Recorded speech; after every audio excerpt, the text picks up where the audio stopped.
to the Payroll Podcast with your host, Nick Day of JGA Recruitment, specialist payroll recruiters.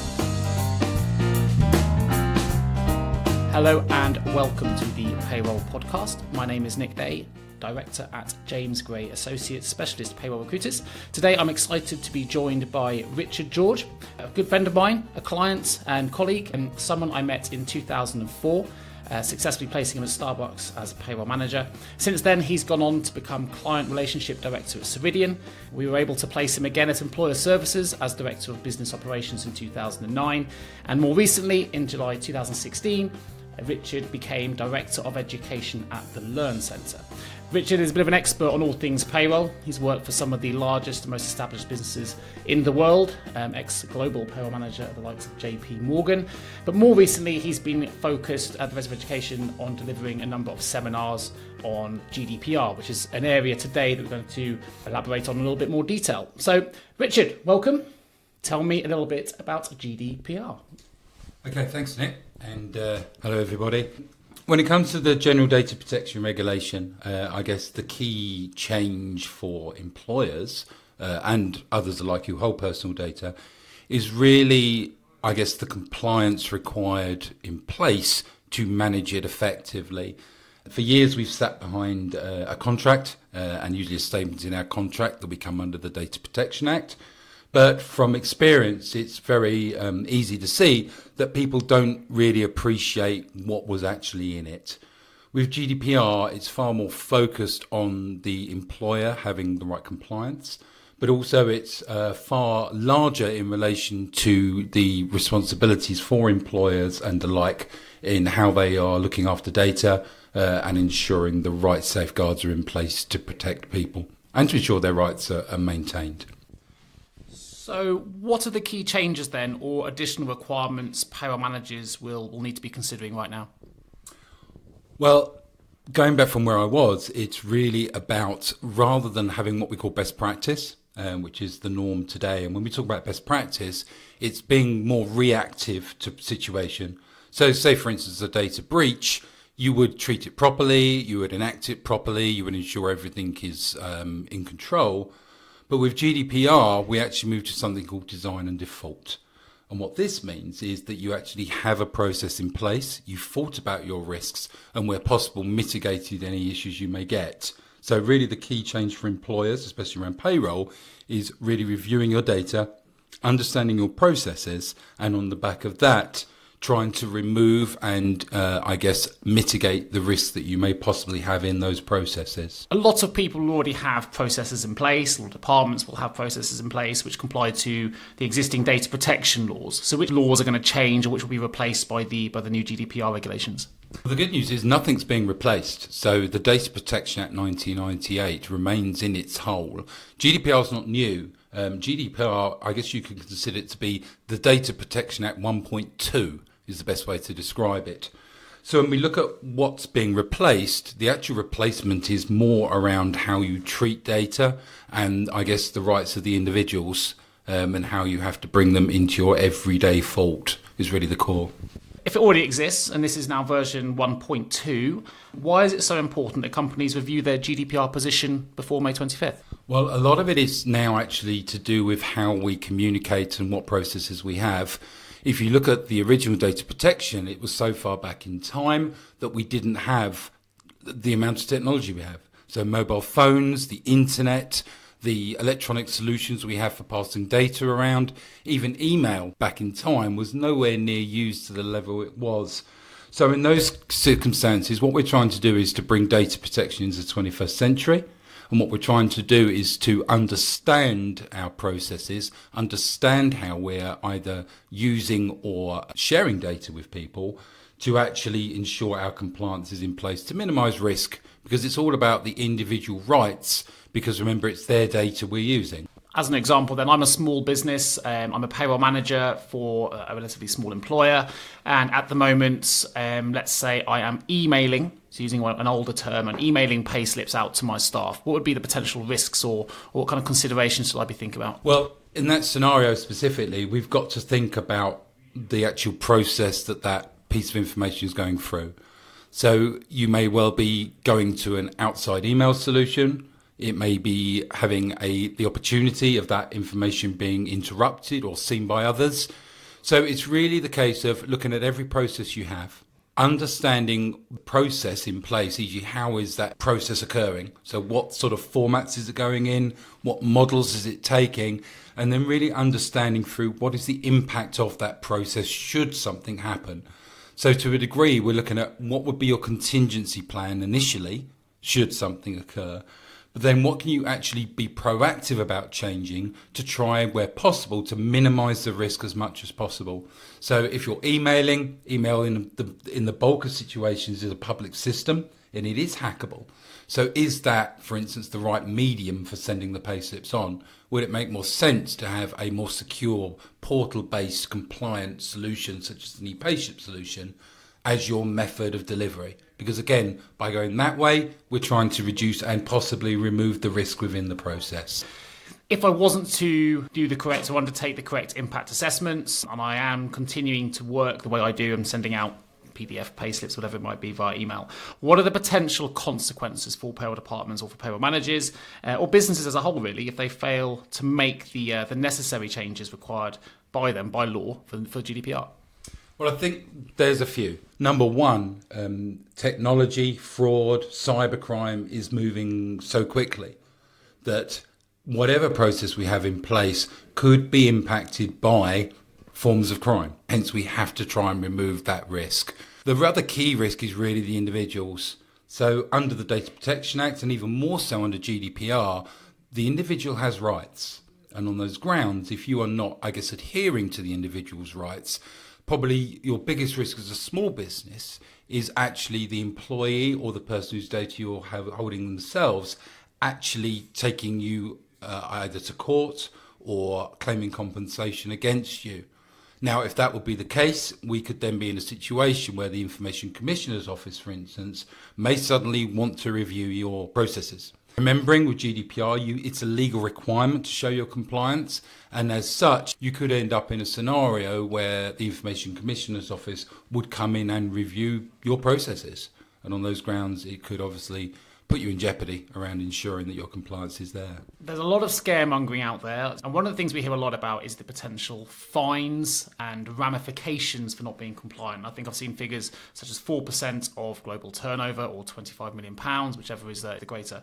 Is this something that payroll departments should be concerned about now then? How scary are these fines? Well, whenever there is compliance and wherever there is a government office, there is always a risk of fines. I think the big issue, and I know the ICO are very vocal about this, is that there is a huge amount of scaremongering going on at the moment about the possibility of the large euro fine or the turnover fine. I think in a smaller business, the bigger issue is going to be about reputation rather than cost. If there is going to be any form of, financial area, I think it is more going to be likely that it would be an individual who would be claiming compensation from you because you have failed your process or you have failed them in respect of how you've treated their data. So I always say, if somebody's talking about 20 million euros, they're usually trying to sell you something. I think that's a fairly key statement. Yeah, I love that. I think that's absolutely true, and I think it's really good that you've clarified that for probably a lot of concerned people out there. Time to find out more about you. 5 quick questions. Look, I've known you for a number of years. Richard and I have cycled from Nice to Pisa. We've cycled in Croatia. So I know a lot about you, but the listeners might not. So let's take things away from GDPR for a moment. How would your friends describe you, Richard, and how would your work colleagues describe you? I think I was happier talking about GDPR. So how would my friends describe me? Hard to get hold of, and that's because we're incredibly busy work-wise. People would say I work very hard. I'm one of these people that puts in the hours for my company. I'm very friendly. I like to think I'm a type of person that will do anything for anybody who needs it to be done. So, okay, Richard, tell us something about you that perhaps other people won't know. Something about me. I used to do a lot of work with the Army. I have had a lot of involvement with children's football.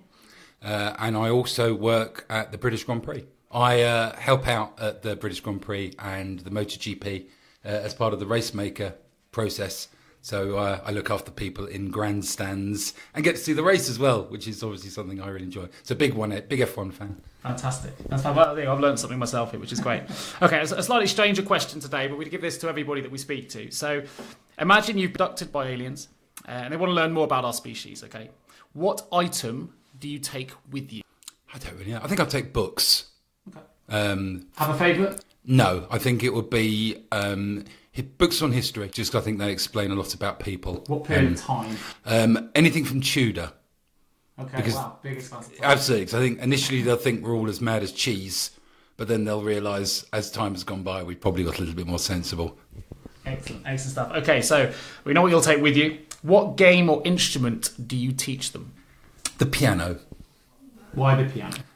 Because I think it shows the skills and dexterity that we have, but I think also as an instrument, it's probably one of the most, I guess, diverse things that they would see. E.g., you can have so many different variations of how it's used, played, so on and so forth. Fabulous answer. Love that. Well, I'm a musician myself, so I'm always going to like that. But okay, so what would you tell them about humans? We are a lot more complicated than they think initially. Would probably be the answer to that. Don't take anybody for face value and understand that there is a huge amount of difference between us. Okay, well that kind of leads in nicely then to the last piece of this, which is what truth or human trait do you hold back? Our need for war. I've watched too many films and on those grounds they'd see us as a threat. Okay. Do you like that? Yeah, no, that's good. There you go. For sure. Okay, well, we digressed slightly there, but it's good to find a little bit more about Richard. I've learned a few things there myself. We're going to go and dive back into GDPR. 5 technical questions. Look, first things first, you're working for the Learn Centre now. Tell us a little bit more about what the Learn Centre are doing, what role they have in helping payroll departments within GDPR, and actually, outside of GDPR if required, tell us a little bit about the Learn Centre. Okay, so the Learn Centre itself is the UK's largest face-to-face trainer for the payroll industry.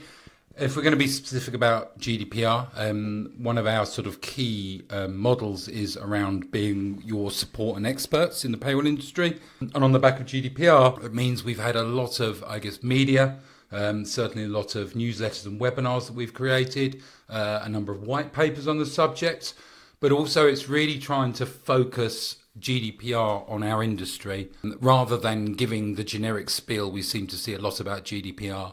What we've done is really focused the impact on the payroll and HR community. On the back of that, we incorporated in our very successful payroll update course, which is a full day update on payroll, but a chunk of that is on GDPR. But then we also run a much more, I guess, refined 4-hour session, like a half-day course on GDPR in payroll and HR. So really taking the whole area apart, understanding all the intricacies, but also ensuring people realise, I guess, the breadth of it. Because if there is one thing with GDPR, is it's truly understanding how big it is. People are very focused on it being their staff, when actually the staff can be the easy bit in some organisations. We have to look at all of the personal data we've got there, all the interactions we have with that data.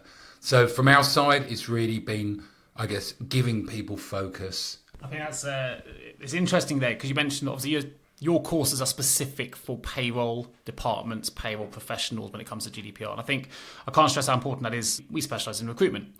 And we've had so many clients peddle their wares to us, selling services, GDPR presentations, seminars, whatever it might be. But unless they're working in my industry, unless they understand the types of data that we have to protect, it's not where I need to be spending my money. I've gone and seen specific recruitment specialist GDPR seminars, and there's so much more to gain from those than the more generic ones. And I think it's an amazing service that's being offered. Now, in my research, I noticed that the Learn Centre have something that they've coined or called the 12 key principles in relation to GDPR. I'm not going to ask you to go through all 12, Richard, but it's interesting for you to maybe give the audience a little bit more of an understanding about those 12 principles involved. Okay, well, the actual initial 12 principles came from the Information Commissioner's Office in relation to headings. But what we've done is we've really moved those headings on and actually put, I guess, a lot more, it's a horrible phrase, but meat on the bone in relation to what do those headings mean to you. And really the 12 principles of compliance is really giving you awareness of not only the structure of what you've got to do, but also understanding how you're going to manage the impact and risk within your business. So we go from awareness to training, to rights, to, I guess, process, to impact assessment of risk, all the way through to how you deal with third parties, but also international transfer. So really looking at the whole sort of gamut of GDPR and how we need to review our compliance so that by May the 25th, when we all have to be at a point of compliance or at least have the plan for compliance, we've really tried to, I guess, tick enough boxes that we truly understand the impact within our companies. You mentioned awareness there as one of the key titles. What can a payroll department do then to establish that awareness, to identify potential risks, the starting point, if you like, to the general data protection regulations? What should a payroll manager be doing right now? Yeah, well, I mean, I can almost give you my introduction to the course. So GDPR has 3 key elements. We have mapping, process, and collateral. When we look at mapping, that is the absolute key stage 1 item when we're looking at our compliance. So the mapping stage is almost a brown paper exercise in the grounds of what do I hold, what do I do with it, and who do I share it with? Because it's just as critical that we manage the flow of data to our third parties, whether that be third-party payroll providers, pension companies, private healthcare companies. You'd be surprised when you actually start pulling this apart just how many people you send data to. Once we actually understand the map of data, we can then start firstly understanding what data we hold and the sensitivity of it. And really our key risk assessment is based on what is the sensitive data, which would actually put the individual at risk should there be a problem. And from that we move into stage 2, which is reviewing process. And when we look at process, again, we're looking at risk to individuals. We're not interested necessarily at all processes because there'll be processes you do that have absolutely no risk to people. But what we need to do is understand where the risks are and then move into something we call impact assessment. The final stage then is collateral. So once you know your processes, you know your risks, what do I then need to do or what do I need to change to actually apply the correct requirements for GDPR? That could be new policies and procedures. It could be staff training and policies around staff training. It may well also incorporate a review of your security, your office space, your filing systems, but even your IT infrastructure and hardware. What do you need to change to actually ensure that you are compliant? You've actually answered some of the next questions I had listed here, which are what are the key points a payroll manager perhaps should consider when creating a GDPR implementation plan. But it sounds like you need to assess and understand, develop process, look at your processes, undertake an impact assessment, and then collateral, what to change, what you need to do, what you need to implement, which is great. Now, one of the things that we're hearing a lot about is data protection officers, or DPOs. Talk to me a little bit about what DPO means in the context of a payroll department. Okay, so any form of data protection officer role, I always classify it as 2 jobs. So it is project manager and internal auditor. The DPO in most companies, where possible, depending on their scale, will not be a processor of data. The reason is, if you're ensconced in the process, you're not getting that, umbrella view of data protection throughout the company or throughout the business. But really, what that role encompasses, understanding the requirements to become compliant, ensuring the right parties are involved. So it may be the requirement you'll need a project team, really setting out, tasks and projects within the company to review things like procedures, risk and security, getting that in place, but then also auditing going forward, because GDPR doesn't stop on May the 25th. We need to test our compliance, test our policies, but also continually audit the data and processes we have to ensure that we do actually maintain, the risk management of them. I would like to think that most of our listeners right now have already undertaken many of the elements that we've discussed today, but if we take it back to a worst case scenario, okay, so if I'm listening to this and I'm a payroll manager, it's the first I've heard of the data regulations, I've just discovered I've got less than 8 weeks or 10 weeks, whatever it might be, to get ready. What should I do? Where can I go? You've got a number of choices. It's very easy. I can sell you a course, but it's important you get as much information as quickly as you can. If you do have the ability to get onto some kind of very specific course, that's a really good idea. Obviously, the Information Commissioner's website is excellent for this. So if you go on there, there are numerous documents, numerous blogs, some very specific information you can deem from there. But if you are coming in late minute, it's all about your mapping. Can't emphasize enough that if you do one job, it's map your data, map your processes, look at your risk, look at your sensitive data. Because as a minimum, as long as we've looked at our sensitive data, and we're talking about things like health, bank accounts, anything to do with judicial, such as attachment of earnings, court orders, etc., ethnic origin, trade union membership, it's taking those sensitive items or our risk processes and trying to put some form of compliance in place to protect them as a bare minimum. Excellent. And I have to say as well, for those that are perhaps panicking slightly, or if you feel you haven't mapped and done all the things that we just talked about today, you can go to the Learn Centre's website. There's a wealth of free information. Of course, they've got some fantastic courses there as well, which it delivers. There's loads of free white papers, loads of free collateral that you can download and have a look at. So, I do recommend you take a look at their website. So, GDPR aside, Entering the vault. what piece of advice, Richard, would you give to someone working in payroll right now? Ensure you are positioned correctly in your business. Ensure that the business understands the importance of your role, but also ensure that the payroll role you have integrates with other parts of your company. The payroll job's changed dramatically over the last 10, 20 years. We used to be the payroll in the corner, possibly part of finance, sitting on the back of HR. But today, a payroll person isn't just a payroll person. We're a little bit about pensions, a little bit about reward, a little bit about benefits, a little bit about compliance. So I think we need to ensure that our role is structured within the company, that first of all, you're involved with the right parts of that company, that they understand what you do, but also, you have the gravitas within the company to make differences. With the benefit of hindsight, if there was a career decision that you wanted to change, what would it be?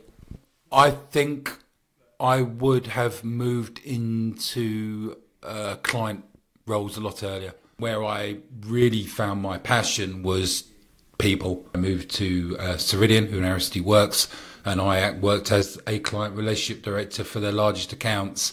And I think at that point in my career, I changed quite dramatically because I saw the value more that I could bring than I could when I actually did payroll itself. So that would be my personal sort of move. What about the other way around then? What if you had the power of foresight? Let's say you could change the entire payroll industry with one action or improvement. What would that action or improvement be? If I could go back and start it all over again for the whole payroll industry, it would be repositioning the payroll industry within an organisation. Okay. Obviously, we've seen incredible increases in the last 10 years or so as to the position of payroll in a company.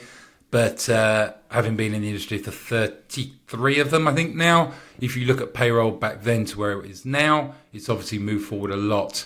But if I could start again for the whole payroll industry, it would be the position of payroll rather than being the position that it is, that it sort of sits on the back of other departments. Excellent. Totally agree. I think that's something that's many payroll people will agree with you on. Fantastic. Okay, last two. We're going to jump through these. So, Richard, we learnt a lot about you today. Tell us a little bit more about what motivates you and why. What motivates me? Positivity, feedback, people's response to what I can provide to them, given that what we do as a business is learning and education and improving.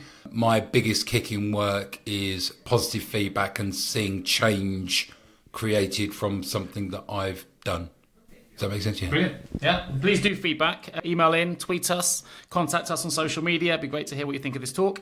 Last question. We're nearly done. If you didn't work in payroll, Richard, what would you be doing?